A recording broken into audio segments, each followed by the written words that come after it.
Jadi semakin tinggi dosisnya, sedangkan uangnya tidak cukup untuk membeli dosis yang tinggi itu, kebutuhan banyaknya gitu. Jadi yang misalkan sehari saya yang paket 150 cukup, lama-lama naik harusnya jadi 200, naik jadi 400, bahkan berjuta-juta gitu. Dan itu harus setiap hari.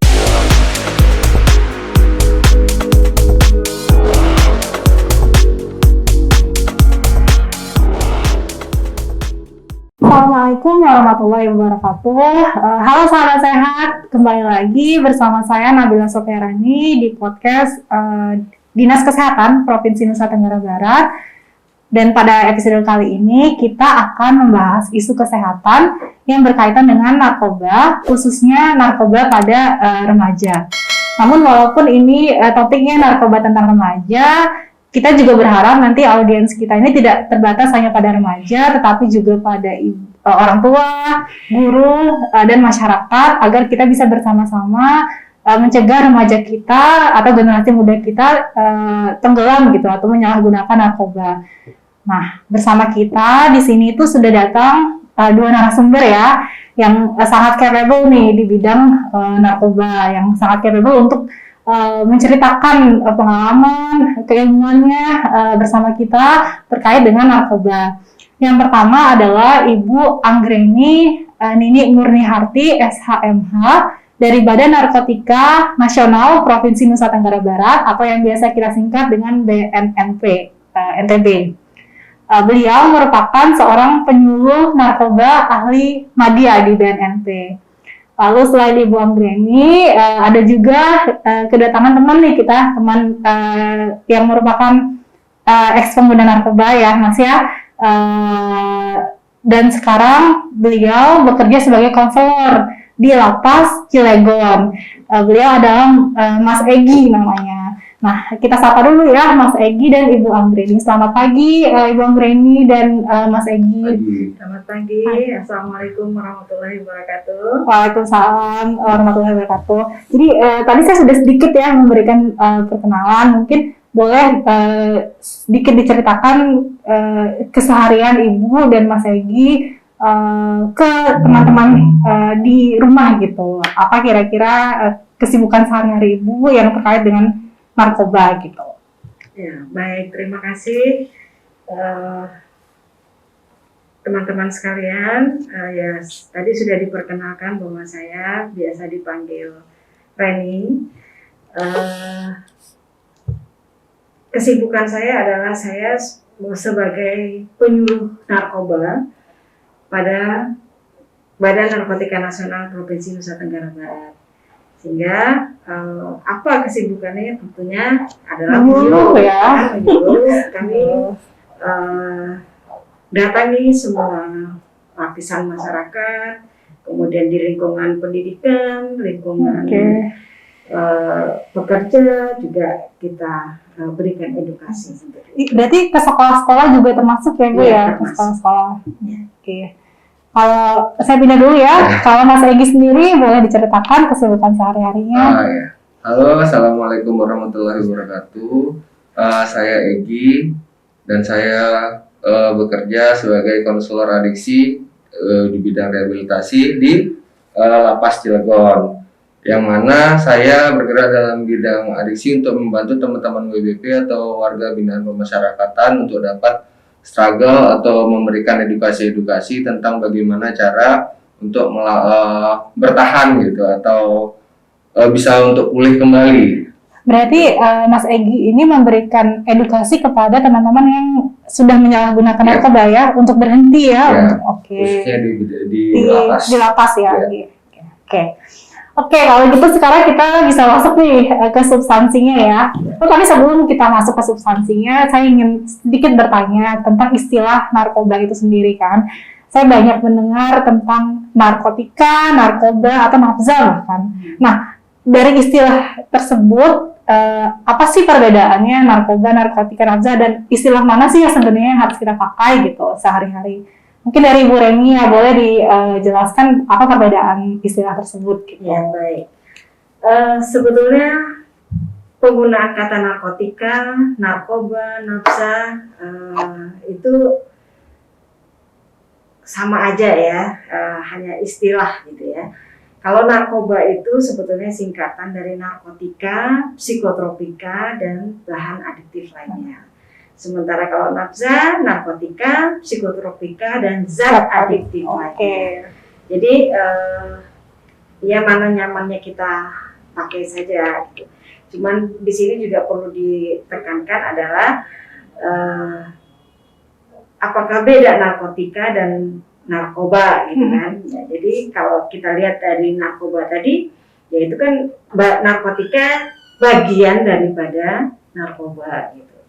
Jadi narkoba, nah itu narkotika, ko-nya psikotropika, ba-nya adalah bahan adiktif lainnya.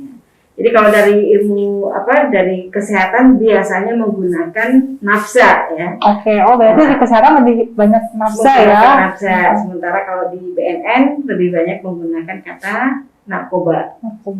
Tapi kenapa ya BNN sendiri tuh memakai istilah Badan Narkotika gitu, bukan Badan Narkoba Nasional? Karena titik berat dari penanganan kami adalah di bidang narkotika narkotikanya. Jadi yang diatur oleh Undang-Undang 35 adalah tentang narkotika. Jadi lalu kita lanjut ya ke pertanyaan selanjutnya. Saya ingin tahu nih Bu, kira-kira penggolongan dari narkoba itu sendiri itu seperti apa? Boleh dijelaskan sedikit? Baik. Jadi yang dimaksud dengan narkoba itu adalah kalau menurut Undang-Undang 35 tahun 2009 itu adalah zat yang bersifat tanaman ataupun semi sintetis, sintetis juga ya, yang bila digunakan itu mengurangi rasa sakit, bahkan menghilangkan kesadaran seseorang dan membuat orang itu menjadi kecanduan, merubah perilaku, sikap, dan mental dari yang bersangkutan. Nah itu kita kategorikan bahwa orang sudah mengkonsumsi yang namanya narkoba. Kemudian narkoba itu sendiri bagaimana? Narkoba sendiri itu tadi sudah saya katakan bahwa kita hanya singkatan ya dari narkotika, psikotropika, dan bahan adiktif lainnya. Nah yang termasuk di dalam narkotika itu kita bagi menjadi 3 golongan ya. Ya, narkotika golongan 1, 2, dan 3. Narkotika golongan 1 itu adalah jenis narkotika yang tidak boleh digunakan untuk kesehatan ya, dan sifat adiksinya sangat tinggi. Ya, itu contohnya ya, seperti ganja, sabu-sabu, ya, kemudian heroin, kokain. Nah itu termasuk di dalam golongan 1 ya. Kemudian untuk jenis narkotika golongan 2 dan golongan 3 itu jenis narkotika yang boleh digunakan untuk kesehatan ya. Boleh digunakan untuk kesehatan, tetapi penggunaannya harus berdasarkan resep ataupun dalam pengawasan dokter. Jadi tidak bisa digunakan sembarangan ya. Kalau digunakan sembarangan ya itulah yang kita kategorikan sebagai penyalahgunaan. Untuk golongan 2 sifat adiksinya tinggi ya, sedangkan golongan 3 itu sifat adiksinya sedang ya. Nah kemudian yang termasuk di dalam jenis psikotropika ini jenis psikoaktif ya, yang langsung menyentuh kepada susunan saraf pusat ya. Ini biasanya bersifat stimulan ya, ada pada sabu-sabu, kemudian ada pada ekstasi. Ini juga masuk ke dalam jenis psikotropika ya. Kemudian yang termasuk di dalam bahan adiktif lainnya atau zat adiktif lainnya ya, itu adalah jenis zat ataupun jenis zat atau bahan yang bukan termasuk dalam narkotika, bukan juga termasuk dalam psikotropika, tetapi menimbulkan ketergantungan bagi yang menggunakan. Ini kita kategorikan dalam bahan adiktif lainnya. Contohnya apa? ya seperti kokain, kafein, ya, nikotin, Kafein juga masuknya Bu ya. ya, nikotin, kemudian masuk juga bensin, spiritus, lem, ya, spidol. Nah, ini kan bahan-bahan yang sebenarnya keberadaannya legal ya, tetapi penyalahgunaannya yang harus kita jaga. Jangan sampai disalahgunakan. Kalau digunakan normal ya nggak masalah. Oh, berarti kopi ini sebenarnya bisa, kalau kopi itu kita karena mengandung kafein itu sebenarnya kita bisa menyalahgunakan itu ya Bu ya? Ya, kalau Bisa. misalnya kita konsumsi berlebihan yang Berlebih, tidak ya. sesuai Oh. dengan kebutuhan Betul. tubuh ya, itu Itu yang jadi kita ya. maksudkan dengan penyalahgunaan. Oke. Ya. Nah, tadi kan sudah dipaparkan terkait penggolongan dari narkoba. Nah, untuk efeknya sendiri Bu, bagi kesehatan tubuh manusia dari ketiga itu apakah ada perbedaannya? Ya. Jadi dari pada dasarnya keseluruhan daripada jenis-jenis narkotika ini ya, itu menimbulkan 3 efek pada tubuh manusia ya. Ya, efek stimulannya ada ya, kemudian efek depresan dan efek halusinogen. Stimulan itu seperti apa ya Bu kalau boleh Ya, tahu? stimulan itu memberikan energi ya, memberikan ya namanya kita diberikan support lah anunya ya, berupa ya kita menjadi di situ bergairah ya, kemudian berenergi, kemudian kita menjadi percaya diri, kita menjadi ya hilang rasa takut juga, ya Itu ya, energi efeknya positif ya. lah ya, Positif yang diberikan oleh yang sifatnya stimulan ini gitu. Tapi ini yang bersifat stimulan ini juga akan mempengaruhi pola makannya ya, mempengaruhi pola makan. Kalau di stimulan ini biasanya orang menjadi enggan untuk makan gitu ya, tidak merasakan rasa lapar ya, sehingga ya badannya cepat kurus gitu. Dia berenergi tetapi dia tidak makan gitu. Kemudian akan terganggu juga pola tidur ya, mengganggu juga pola tidur, mempengaruhi pola tidur. Dia bisa tidak tidur 3 hari. Wow. Ya. Karena efeknya ini ya? Karena efek dari penggunaan yang bersifat stimulan ini gitu ya. Kemudian ya juga akan menimbulkan energi yang merasa gembira, rasa inilah yang menyenangkan dia gitu. Menyemangati dia, yang membuat dia semangat ya. Nah, ini yang juga sering kali orang menyalahgunakannya itu ya karena efek iming-iming, efek-efek positif yang sebenarnya yang hanya disampaikan separuh saja kepada calon-calon pengguna ini ya, disasar untuk mengiming-iming ini, kamu kalau konsumsi ini akan kamu rasakan enak, nyaman, nikmat, kamu sehat, kamu segar, kamu ini. Nah, siapa yang nggak mau kalau ditawari itu? Sementara mereka tidak menjelaskan efek akibat daripada apa yang dirasakan sementara itu tadi kan begitu. Baik, terima kasih Bu Ibu Reni. Boleh tidak saya tanya Silakan. Nah, ya Mas Egi, kami ingin mendengarkan dari Mas Egi sendiri pengalamannya saat pernah menggunakan dulu ya, sempat menggunakan narkoba.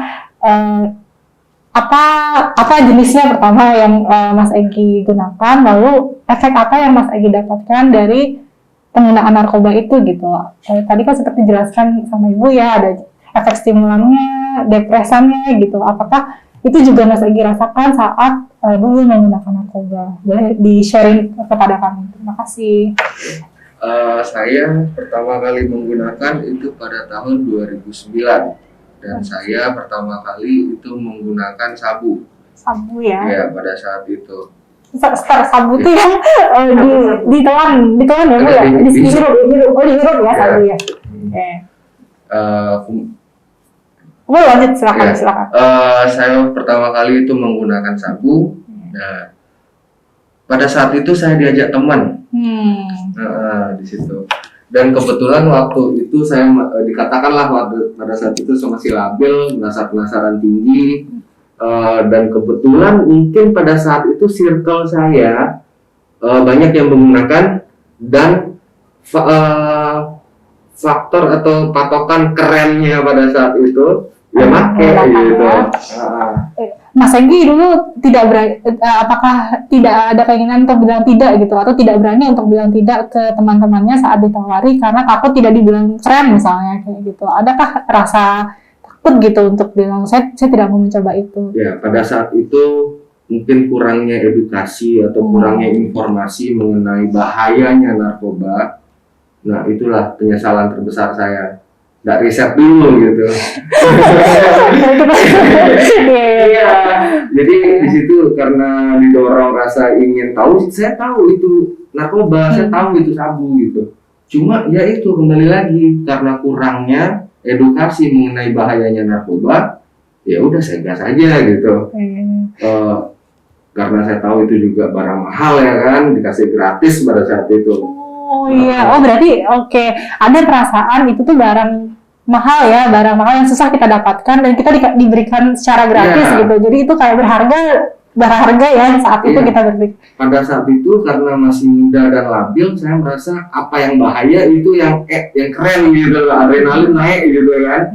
Jadi itu, nah tapi itulah kurangnya. Saya tidak tahu kalau itu bahaya dan bahkan berdampak sampai saya mati. Gimana itu Mas? Jadi gini, narkoba ini kan penyakit otak kronis yang tidak bisa disembuhkan tapi bisa dipulihkan. Penyakit otak kronis yang tidak bisa. Oke. Ya, itulah narkoba. Nah, itu yang saya tidak pahami waktu itu. Dan kemudian lanjut lagi saya cerita waktu itu saya diajak teman dan kemudian saya gunakan. Nah, terus efeknya tentu yang seperti dibilang Bu Reni tadi, benar semua. Itulah yang saya rasakan. Aktif, lupa makan, nggak tidur. Yang dirasain pada saat itu sejam, 2 jam, 3 jam mungkin enak ya. Tapi setelah itu badan drop. Karena tidak makan-makan, sampai nggak tidur berhari-hari, mulai emosi nggak stabil. Terus rasa tidak peduli terhadap lingkungan bahkan sekitar itu tinggi. Orang tua diabaikan, perintah orang tua diabaikan, bahkan sekolah saya berantakan pada saat itu. Dan itu saya rasakan nyaman, anehnya. Oke, malah itu nyaman ya perasaannya ya? Iya, karena didorong biusnya tadi dari zat itu. Memang badan mungkin terasa enteng segala macam, nggak ada pikiran bodoh amat gitu. Nah tapi itu dibalik itu semua banyak yang saya abaikan, bahkan menghancurkan saya sebenarnya gitu. Tapi tadi saya menariknya tadi ada durasi yang ngerasa enak banget gitu kan, high ya ya. Tapi setelah itu capek, ada efek negatifnya setelah itu selesai gitu. Apakah setelah itu tuh Mas Egi tuh ingin lagi mengkonsumsi narkoba untuk merasakan itu ya, yang durasi singkat yang enak banget rasanya itu? Itulah yang dikatakan mungkin sakaunya ya. Sakau, oke. Jadi kebutuhan akan sensasi itu. Sakau namanya ya. Badan minta gitu. Butuh gitu. Kalau misalkan nggak dicapai, nggak dapat dipakai, itu badan tuh kayak nyeri atau males kayak gitu mau ngapa-ngapain males kayak gitu. Tapi setelah itu benar-benar terasa ya sebenarnya efek negatifnya bagi tubuh. Setelah itu hilang durasi enak gitu itu hilang, itu terasa gitu dalam tubuh itu negatif. Ya, oke. Negatif banget Mbak. Jadi pada saat tidak menggunakan itu benar-benar jadi orang gimana ya, kayak sapi dalam kandang yang mau bangun aja males, mandi males, terus jorok kayak gitu. Jadi harus dibantu, harus ditimpa lagi gitu. Dan itu mahal kan Mas ya, Mas lagi untuk membeli narkoba itu tadi kan tidak murah kan, itu hal yang mahal narkoba itu. Nah itu untuk membeli itu bagaimana caranya Mas lagi saat itu? Pada saat itu ya saya lebih underestimate orang ya, kayak saya menipu orang itu nggak mikir. Terus terus mau jualin barang, Hanya untuk mendapatkan Iya. itu ya obat itu. Nah, oh makanya tadi Ibu Reni juga bilang itu mengubah sikap kita ya. Jadi Iya, itu beneran banget. perilaku kita seutuhnya itu bener-bener ikut kena gitu sama narkoba ini. Ya, dan jahatnya narkoba, kita tidak peduli dengan orang yang kita sakiti. Kan itu keluarga kita sendiri. Even itu Orang yang kita keluarga sayangi kita, ya. iya. Hmm. Itulah yang kadang orang tidak sadar. Dia hanya memikirkan kenikmatan sesaat, yang bahkan dia tidak sadar kalau yang dihancurkan itu orang yang berharga buat dia gitu. Terus akhirnya Mas Egi sampai ke titik, udah nih kita harus selesai dengan itu gitu. Tuh dari mana dapat ilhamnya gitu? Ilhamnya itu apa? Ilhamnya itu dapat dari mana? Ya, kita kan di dunia adiksi ini ada namanya toleransi atau kayak rasa kebutuhan yang semakin meningkat, dosis yang terus meningkat, gitu. Jadi semakin tinggi dosisnya, sedangkan uangnya tidak cukup untuk membeli dosis yang tinggi itu, apa kebutuhan banyaknya gitu. Jadi yang misalkan sehari saya yang paket 150 cukup, lama-lama naik harusnya jadi 200, naik jadi 400, bahkan berjuta-juta gitu. Dan itu harus setiap hari. Harus setiap hari ya. Iya. Nah, jadi pada saat itu saya sudah merasa ini udah nggak bisa nih, udah buang-buang duit gitu. Nah, terus juga pada saat itu memang karena underestimate saya ke orang itu tinggi, dan begitu juga orang melihat saya, nggak ada yang peduli. Jadi untuk mendapat uang susah, terus dan kebetulan pada saat itu saya putus cinta. Jadi saya daripada saya bunuh diri gitu. Jadi dan kebetulan pada saat itu ada teman saya yang sudah sulfat atau yang sudah menjalani rehabilitasi, sempat pulang udah selesai program dan cerita ke saya, rehab itu begini loh, enak loh. Terus lihat saya sekarang kayak gitu, yang saya tahu dulunya dia berantakan, sekarang dia sudah bisa untuk mengatur rumah tangganya, ngatur keuangannya dia, bagaimana dia dilihat oleh teman-teman atau lingkungan sekitar. Oke, saya harus gini deh. Ya makasih Mas Egi. Saya balik dulu ya, tadi dari dengar cerita Mas Egi itu ternyata dari coba-coba sampai akhirnya lama-lama naik dosisnya. Kalau dari segi ilmunya Ibu Reni, ada tingkatan penggunaan narkoba itu? Ya, jadi penggunaan ini sebetulnya tingkatannya jelas ada ya. Kita awali dengan tahap coba pakai. Coba pakai ini kalau kita bisa katakan pada orang yang mau mulai, tadi kan seperti Mas Egi tadi, rasa dari diawali dengan rasa penasarannya untuk menggunakan narkoba. Nah inilah dia akhirnya coba-coba ya, coba-coba pakai. Nah ini kalau kita perhitungkan orang yang menggunakan 1 sampai dengan 5 kali di dalam 1 tahun, ya dalam 1 tahun itu kita kategorikan sebagai orang yang coba pakai. Ya, jadi dia masih tahap dicoba pakai. Dan orang yang menggunakan pada saat 5 sampai dengan 59 kali, ya 6 sampai dengan 59 kali itu kita masukkan dalam kategori orang pemakai rekreasional ya, atau teratur pakai. Ya. Kemudian lanjutlah dia kepada tahap pecandu bila dia sudah menggunakan 60 kali ke atas, ya itu kita masukkan ke dalam kategori pecandu. Tetapi untuk yang pengguna jarum suntik, 1 kali menggunakan jarum suntik itu sudah masuk ke dalam kategori pecandu. Kalau dia menggunakan jarum suntik. Kenapa beda? Kenapa jarum suntik itu dibedakan dengan jenis narkoba yang? Iya, karena yang digunakan jarum suntik ini kan biasanya jenis heroin ya. Kemudian langsung kepada masuk ke pembuluh darah ya. Nah ini 1 kali pun sudah dikategorikan sebagai pecandu. Kemudian untuk tadi seperti tahapan, tentunya Mas Egi nggak langsung sebagai pecandu ya. Dia diawali dengan coba pakai karena ajakan teman ya. Kemudian karena apa sih yang membuat orang itu mau ataupun bisa jatuh ya ke dalam sebagai pengguna narkoba ini atau terpapar narkoba ini bagaimana? Apakah dia tahu apa bagaimana? Jadi ya apa yang memicu saudara Egy ini misalnya dalam penggunaan tadi ya dari coba pakainya itu ya. Itu dari faktor individunya yang kita kupas dari faktor individunya sendiri. Di situ ada rasa penasaran dia ingin tahu bagaimana sih rasanya ya dari ajakan-ajakan temennya tadi, dari iming-iming temennya tadi. Kamu pakai ini, kamu bisa lepas dari masalahmu. Mungkin karena ada permasalahannya, dia sendiri tidak punya keterampilan untuk mengatasi masalah yang ada dalam dirinya, gitu ya. Sehingga dia mudah untuk terjebak dari ajakan-ajakan temannya itu. Kemudian pada saat itu juga lingkungan pertemanan dia ya membuat dia harus mengikuti mereka, karena kalau nggak gitu saya nggak bilang keren, kalau nggak begitu saya tidak sama dengan mereka gitu kan ya. Jadi lingkungan pertemanannya juga yang membuat dia seperti itu.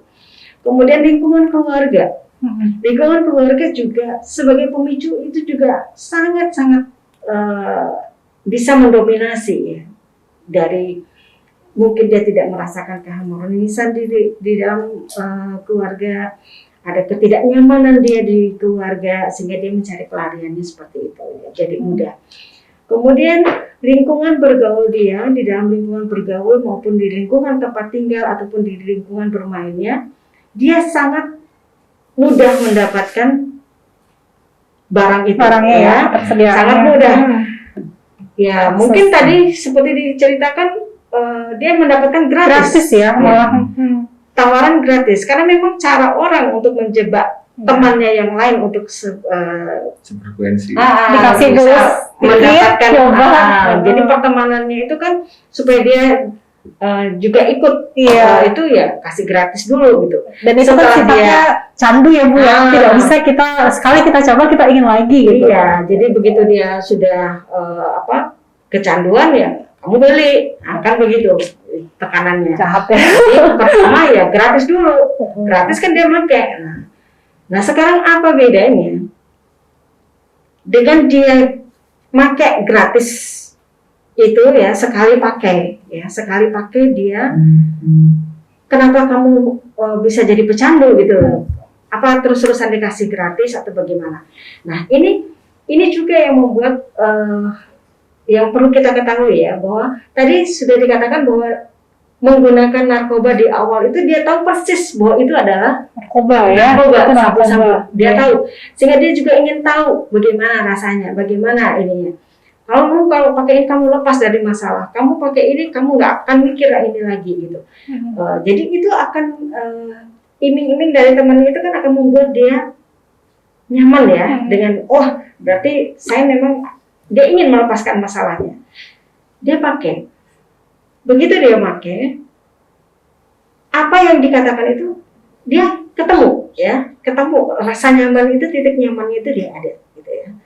Nah, kemudian sebetulnya zat ini tidak langsung sekaligus membuat dia menjadi ketergantungan, tidak. Tetapi karena dia ketemu pada titiknya nyaman pada saat itu, nah inilah yang membuat zat ini membuat secara psikis dia langsung kena, ya bukan kecanduan, tetapi secara psikis dia langsung kena, ingin mengulang kembali rasa nyamannya. Karena metabolisme yang ada dalam tubuh itu kan akan melarutkan zat ini dan akan hilang ya. Jadi rasa nyaman, titik nyamannya dia tadi akan berubah menjadi titik yang tidak nyaman. Yang tadi dia merasa hilang masalahnya, kemudian keinginan dia untuk merasakan ketenangan, kesenangan itu tadi hilang ya. Yang tadinya dia nyaman dengan tidak tidur ya menjadi kebutuhan dia untuk tidur, untuk lelahnya, karena setelah itu dia akan merasa lelah ya, berbanding terbalik dengan apa yang dia rasakan semula gitu. Nah berbanding terbalik inilah yang memicu dia untuk kembali ingin merasakan kenikmatan itu. Nah itu yang dia akhirnya dia pakai lagi, muncullah pakai 2 kali. Pakai 3 kali, rekreasional seperti saat kebutuhan diajak teman tadi pertamanya. Kemudian akhirnya lama-lama menjadi teratur pakai ya. Lama-lama sudah teratur pakai, akhirnya menjadi kecanduan. Nah, kecanduan inilah yang mengawali adalah kerusakan pada otaknya. Ya, kerusakan pada otaknya. Karena pada dasarnya semua jenis narkotika itu adalah merusak susunan saraf otak atau pada otaknya ya. Dan kerusakan pada otak ini adalah kerusakan permanen ya. Bisa balik lagi kerusakan permanen. Itu kenapa dikatakan bahwa dia tidak akan bisa sembuh. Otaknya tidak akan bisa seperti semula ya. Yang ada hanya ada kata pulih ya. Pulih itu dia pulih dari ketergantungan narkotika. Jadi tadi juga sudah dibahas tentang bagaimana dia mengawali rehabnya kan. Nah, itu adalah pulih hanya bisa dibuat pulih oleh rehab ini ya, dari ketergantungan menggunakan narkoba, bukan menyembuhkan otaknya yang rusak tadi. Jadi kalau kita sudah menggunakan narkoba, otak kita tuh rusak ya secara permanen, tidak bisa balik lagi. Tapi kita bisa pulih untuk tidak menggunakan narkoba ini ya, untuk tidak memperparah lagi kerusakan otak itu sebenarnya. Jadi saya bisa ceritakan sedikit bahwa kerusakan otak ini tidak serta-merta otak yang ada pada kita itu akan rusak seluruhnya ya. Tetapi bagian-bagian yang biasanya di otak depan yang akan diganggu ya, yang dirusak. Nah, kerusakan titik-titik kerusakan otaknya ini ya tidak seluruhnya, tetapi masih ada otaknya yang sehat, gitu kan, yang baik. Nah, sisa otaknya yang baik inilah, yang sehat inilah yang akan mengelola, yang membuat dia itu akan berpikir, yang masih bisa berpikir dengan normal ya, Nah, karena itu orang yang direhab atau orang yang segera dipulihkan dari ketergantungan narkotikanya ini semakin cepat semakin baik ya, karena kerusakan otaknya kita bisa minimalisir kan gitu. Kalau sudah kerusakan otaknya sudah semakin parah karena dibiarkan terus, akhirnya kalau sudah sampai pada mengalami gangguan kejiwaan dan sebagainya macam, nah rasanya itu sulit ya kita untuk betul-betul dia bisa mempertahankan kepulihannya. Nah, kita contohkan Mas Egy ini. Mas Egy ini sudah sudah kecanduan berat, sudah penggunaan ya, sudah sebagai kategori pecandu berat ya. Sehingga dia melakukan rehabilitasi waktu itu di Balai Rehab Lido ya, selama 3 bulan, dan dasar daripada rehabilitasi juga atas keinginannya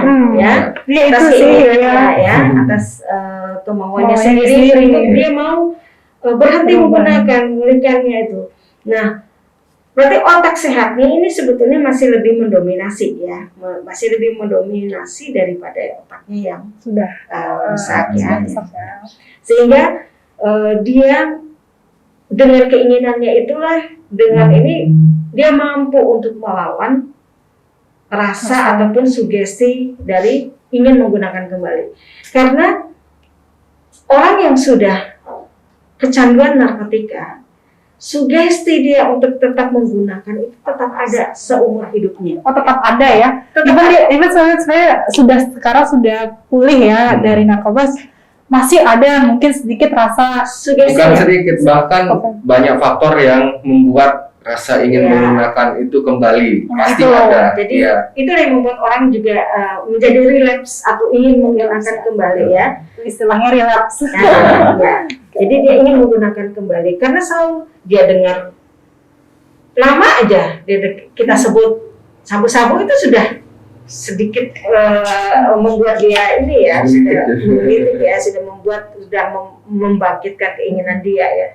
Lihat tempat di mana dia pernah menggunakan, lihat teman-temannya, itu sudah membangkitkan sugesti dia untuk menggunakan kembali gitu. Ini kayak jatuh cinta sama orang sih. Ada kenangan gitu loh, kayak disebut namanya tuh kayak ingat lagi, pernah ngomong ya gitu ya. Nah, kalau orang yang tidak ada keinginannya untuk tetap mempertahankan kepulihan, ya udah serta merta begitu lalu ya cari lagi. Ya itulah mengapa keinginan dari yang bersangkutan untuk tetap mau sembuh atau mau pulih ya dan tetap mempertahankan kepulihan itu sangat perlu. Beda dengan orang yang direhab karena diborgol, mau ya. Nah habis itu keluar yang ngacir pakai lagi karena nggak ada keinginan dari dia untuk mempertahankan kepulihannya. Oke, kita agak sedikit move on ya Ibu dan Mas Egy. Kan ada fenomena nih sekarang di TV-TV itu ada banyak kan beberapa artis yang juga ditangkap ya karena kasus narkoba. Tapi orang-orang kan masih belum paham ya kenapa dia tidak dipenjara, kenapa dia direhab gitu. Boleh nggak dijelaskan bagaimana seseorang yang menyalahgunakan narkoba itu akhirnya direhab atau di penjara, di masa lapas ya? Apa perbedaannya? Iya. Jadi orang yang bagi penyalahguna narkotika yang murni sebagai penyalahguna narkotika, murni sebagai penyalahguna narkotika, itu sebetulnya hukumannya di dalam Undang-Undang 35 itu adalah rehabilitasi. Ya.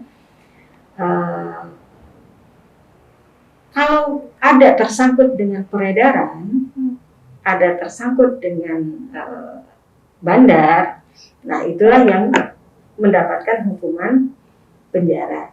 Tetapi bagaimana dengan yang murni penyalahguna yang juga ada tersangkut peredaran? Ya dia direhab, ia diteruskan hukumannya. Bisa dua-duanya juga ya? Ya, kena dua-duanya. Gitu. Tetapi kalau misalnya dia murni, benar-benar murni sebagai penyalahguna, ya itulah yang mendapatkan hukuman rehabilitasi. Karena apa? Bagi penyalahguna itu efek jera tidak akan kita dapatkan di penjara. Tidak akan bisa membuat orang itu jera menyalahgunakan narkotika di penjara. Betul sekali. Ya, karena orang yang menyalahgunakan narkotika yang kita kategorikan sebagai pecandu ini, dimanapun dia berada dia butuh ini zat, ya kan? Dimanapun dia berada dia butuh zat ini. Maka permintaan akan zat ini dimanapun dia berada ya tetap akan ada. Nah, untuk menghentikan permintaannya, salah satu cara, satu-satunya cara adalah melalui rehabilitasi. Rehabilitasi adalah mampu untuk membuat orang yang menyalahgunakan narkotika ini untuk berhenti menyalahgunakan narkotika. Berarti itu secara, dengan kata lain, demand-nya ya, permintaannya itu yang dikurangi agar mereka kalau sudah berhasil direhab, mereka tidak akan mendemand atau meminta narkoba itu. Karena kalau di penjara tetap mereka tetap minta karena masih ketergantungan gitu. Nah, sekaligus kita ngomongin penjara ya Bu ya, kan saya juga baca beberapa media massa atau data juga ya yang mengatakan bahwa peredaran narkoba secara nasional ya justru dikendalikan dari lapas gitu. Nah, menurut Ibu, bagaimana sih caranya BNN, terutama BNN provinsi ya, yang bagaimana caranya memastikan bahwa lapas atau rutan di Nusa Tenggara Barat ini bisa bebas gitu dari peredaran narkoba? Ya. Gitu. Tentunya kami ada kerjasama ya, kita kerjasama, kemudian kita juga ada MOU dengan lapas ya, ada perjanjian kerjasama juga yang kita buat untuk bagaimana sama-sama memberantas narkoba. Ada program lapas bersinar, lapas bersih dari narkoba. Ya, jadi kita mengadakan ya kita sidak bersama dengan di lapas. Itu juga antara lain program-program yang kita lakukan. Kemudian kita tes urin, kemudian kita juga yang memberikan edukasi kepada di lapas. Kemudian ada program rehab di lapas juga kita lakukan. Yaitu antara lain untuk meminimalisir peredaran ataupun penyalahguna yang ada di lapas. Saya boleh ke Mas Egy sebentar ya, kan Mas Egy tadi cerita kalau Mas Egy bekerja di lapas ya sebagai konselor. perannya Mas Egi dalam tadi yang Ibu sebutkan untuk mencegah peredaran narkoba di lapas itu boleh tidak diceritakan kepada pemirsa di rumah? Kalau saya sendiri mungkin tidak terjun langsung untuk menyidak apa segala macam. Saya lebih untuk mengedukasi teman-teman di situ supaya bagaimana dia bisa pulih kembali dan menjadi manusia lah, seperti yang sebagaimana mestinya gitu. Sebentar, berarti tadi ini sudah direhab ya Bu ya jatuhnya, teman-teman yang penyalahguna narkoba ini mereka di penjara terus direhab gitu setiap berapa hari gitu ya, seminggu misalnya. Jadi di lapas sekarang ini ada program rehabilitasi di lapas ya. Lapas sendiri punya program itu ya. Jadi punya program itu sehingga ada tenaga-tenaga konselor di sana yang ditempatkan ya. Jadi mereka juga tenaga konselor ini yang membantu teman-teman warga binaan itu untuk ya bagaimana bisa menyadari tentang bagaimana penyalahgunaannya. Kemudian mereka juga memotivasi teman-teman itu agar berhenti menyalahgunakan dan kalaupun yang sudah berhenti kan tidak serta-merta itu tadi karena relapse-nya itu tetap ada ya. Nah, inilah teman ngobrol mereka, mereka untuk saling memotivasi diri agar bisa mempertahankan kepulihannya gitu. Mas Eki biasanya berpegang atau bertanggung jawab terhadap berapa orang gitu di lapas? Saya kebetulan saat ini pegang 20 klien. 20 klien. Iya. Di situ kalau dari cara penerapannya apa segala macam, tentu kita kan ada teknik-tekniknya gitu sebagai konselor, yang dimana mungkin ada beberapa teknik yang dimana itu konseling, static group, edukasi psikoedukasi, terus di situ juga ada morning meeting atau morning briefing, terus tentu ada kegiatan-kegiatan lainnya seperti itu. Ada tidak cerita menarik gitu yang pernah Mas Egi dapatkan selama Mas Egi menjadi konselor di lapas? Apa gitu, ada hal menarik tidak? Mungkin ada yang relapse, ada yang pernah relapse terus akhirnya Mas Egi mengedukasi gitu. Kalau relapse itu mungkin salah satu bagian dari pemulihan. Jadi tentu tidak jarang banget ada orang misalkan yang udah rehab terus bertahan survive kayak gitu segala macam, karena ya itu didasari dengan dorongan keinginan untuk memakai kembali itu sangat tinggi. Nah, jadi bagaimana banyak faktor yang bisa membuat orang survive. Tentu saya sangat menyarankan untuk keluarga juga bisa merangkul.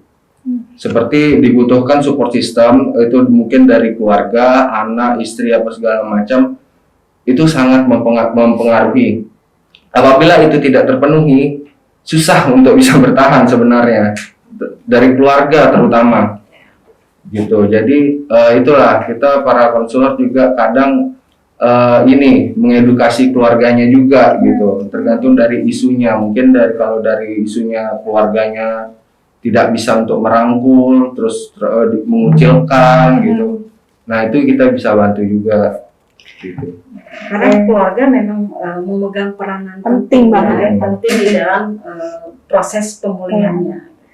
Mungkin selain pemulihan untuk prevention juga ya Bu ya, gimana? Soalnya kan terutama di remaja itu masih labil, tadi kan Mas Egi bilang masih labil, terus banyak permasalahan yang tidak bisa diceritakan mungkin, apalagi remaja lelaki ya, susah untuk ngomong kan.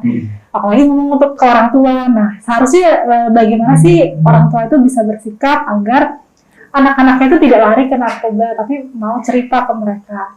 Ada nggak saran-saran gitu untuk para orang tua di rumah yang mendengar? Ya, jelas ya. Kalau misalnya di dalam orang tua di sini harus tanggap ya.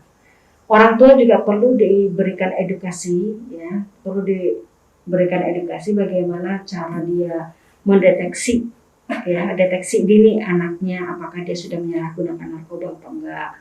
Kemudian orang tua juga harus membekali si anak untuk bagaimana terampil mengatasi masalah yang ada dalam dirinya ya. Kemudian mengkondisikan keluarga itu agar membuat anak itu nyaman, ya, membuat orang tua itu menjadi tempat curhatnya, menyampaikan permasalahannya, itu juga harus dibekali kepada anak ya. Kemudian orang tua juga ini ya untuk orang tua ya, agar mampu ya mendeteksi anaknya yang ada di situ gitu. Jadi anak juga tidak dibiarkan ya berbuat seenaknya sendiri, juga harus ada norma, ada aturan-aturan yang di situ yang akan ditaati oleh si anak ya. Jadi iman takwa itu jelas juga harus ditanamkan kepada si anak ya.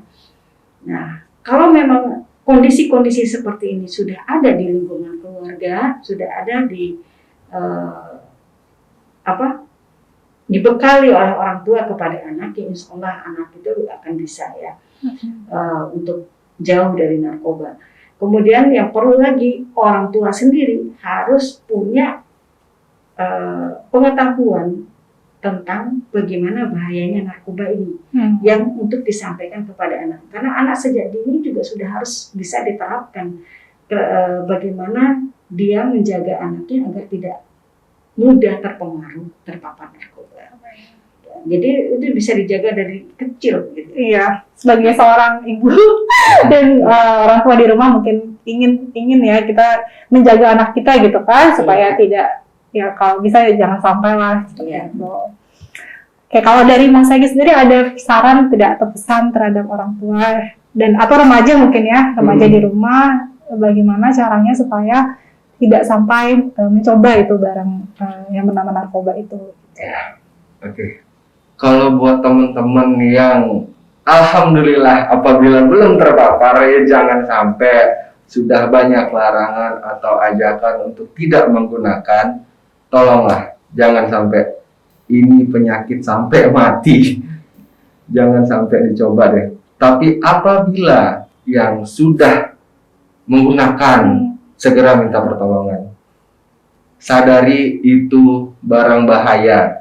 Jangan dipikir enaknya, kasihan orang teman-teman atau keluarga, atau bahkan mungkin yang udah punya anak, bahkan kan masih banyak teman-teman kita yang udah berumur tapi masih menggunakan, segeralah minta pertolongan.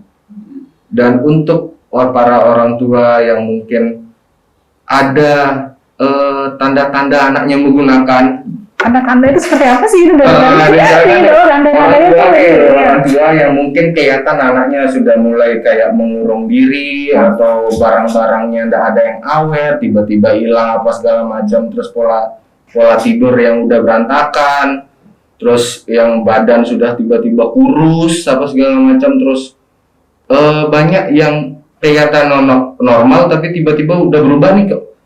Kayak ada perilaku yang menyimpang gitu, yang berubah secara drastis, itu segeralah minta pertolongan. Bisa juga coba untuk konsultasi kepada pihak BNN. Oh, BNN sendiri menyediakan sarana konsultasi ya Bu ya? Iya. Menyediakan. Ada ini ya nomor telepon gitu, mungkin nanti bisa dibagi ya. Nanti kita bisa tayangkan nomor teleponnya kalau misalnya ada orang tua yang merasa anaknya tuh tiba-tiba berubah gitu kan. Iya. Jadi bagi masyarakat yang ingin berikan laporan atau mau mendapatkan konsultasi atau mau mendapatkan layanan ini ya, layanan yang saya sebutkan tadi, bisa menghubungi melalui WhatsApp ya. Itu di nomor 085 238 944 442. Oke. Jadi bagi teman-teman di rumah yang ingin melapor atau mengadukan hal-hal tertentu ya yang terkait dengan narkoba ke BNN, dapat menghubungi BNN melalui WhatsApp di nomor 0852 389 4444 4 kali 2. Betul. Bisa telepon atau WhatsApp ya. Iya. Terakhir mungkin ya closing statement ya dari Ibu Reni dan Mas Egi, boleh memberikan closing statementnya, singkat saja apa gitu yang bisa disampaikan untuk teman-teman di rumah. Baik, kepada sahabat sehat sekalian, mari kita jaga lingkungan kita untuk bersih dari peredaran narkotika. Mari kita jaga anak-anak kita agar jauh dari penyalahgunaan narkotika. Semoga kita bisa menciptakan lingkungan dan keluarga kita dari bahaya penyalahgunaan narkotika ini. Terima kasih. Silakan Mas Egi. Oke, singkat aja dari saya buat sahabat sehat. Stop narkoba dan jangan jadikan keterpurukanmu atau masalahmu sebagai alasan untuk membenarkan menggunakan narkoba. Ingat orang tua di rumah, teman-teman semua. Oke, makasih. Terima kasih. Baiklah, itu tadi podcast kita ya bersama BNN yang diwakilkan oleh Ibu Anggreni dan Mas Egi. Semoga apa yang kita bicarakan pada pagi hari ini ada manfaatnya bagi sahabat sehat di rumah.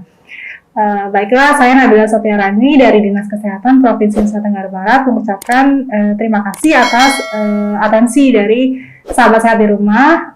Wassalamualaikum warahmatullahi wabarakatuh. Waalaikumsalam. Terima kasih. Terima kasih.